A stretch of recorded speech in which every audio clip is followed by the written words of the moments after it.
New week, new One Piece spoilers, and this chapter is absolutely insane. We're still on Elbaf. The Holy Knights are fully active. Emu is directly interfering, and the entire situation is starting to flip in a way I honestly did not expect. We finally see Zoro's plan. We get massive Brook development, a shocking reveal about Gunko, and by the end of the chapter, the entire strategy of the world government completely collapses. The title of the chapter is Generation of Warriors.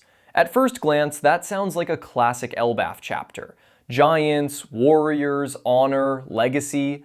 But this chapter is not just about Elbaf's past. It's about who controls the next generation, and who just lost that control.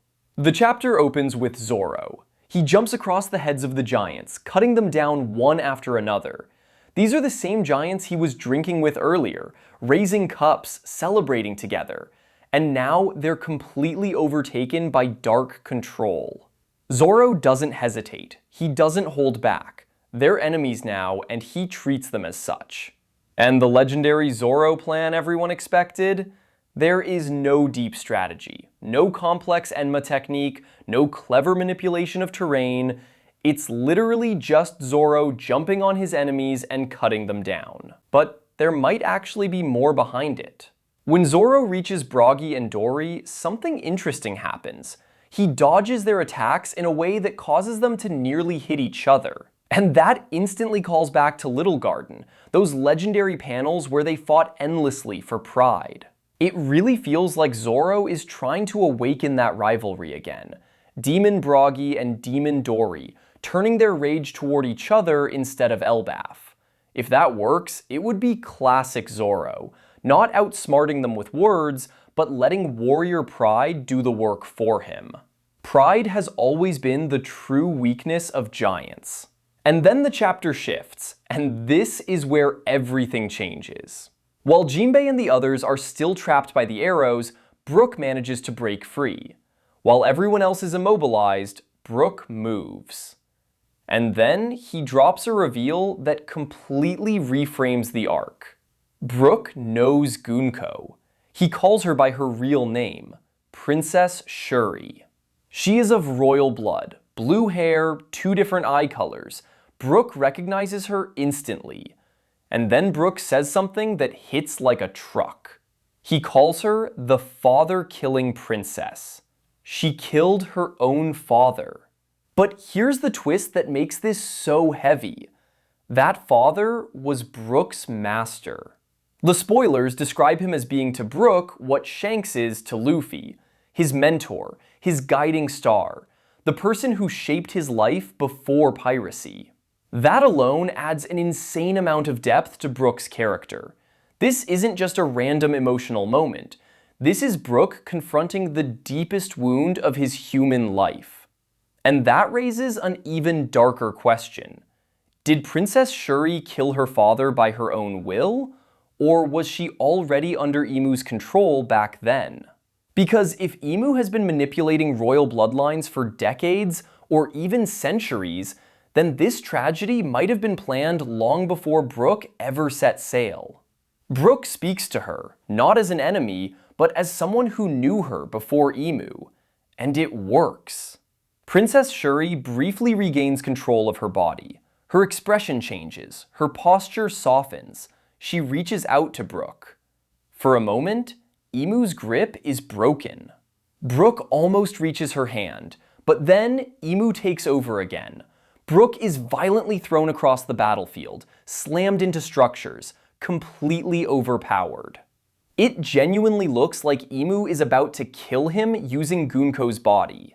But even then, we hear Shuri's voice from inside the possession.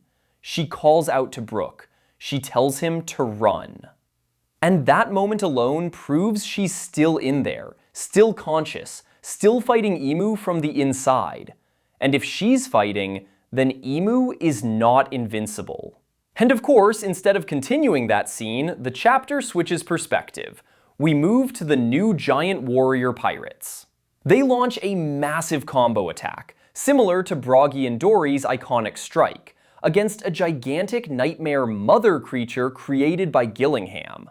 Road joins the attack. The creature is launched across the battlefield, straight towards Summers. He casually deflects it like it's nothing. But the nightmare doesn't vanish.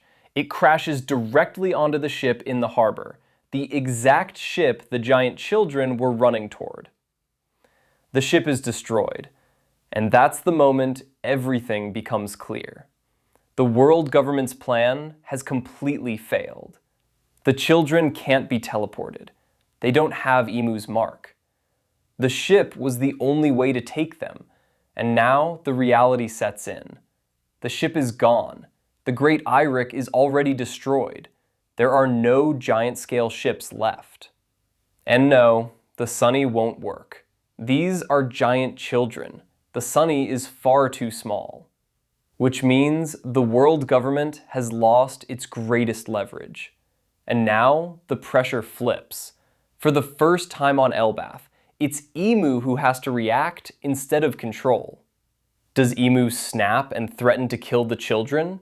Does Imu abandon the plan entirely? Or does someone, maybe Summers, pay the price for this failure?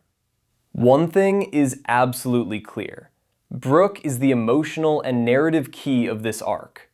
Music will matter, an old melody, a song from before Imu's influence. We've already seen musical notes in earlier flashback panels. If Brook plays that song, he might be able to shatter Imu's control. Not with force, but with memory. No Luffy, no Loki. And it doesn't matter.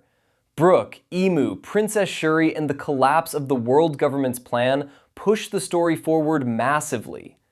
Elbaf just turned into one of the most important arcs of the final saga. Write your theories in the comments, because this is only the beginning, and One Piece is cooking harder than ever.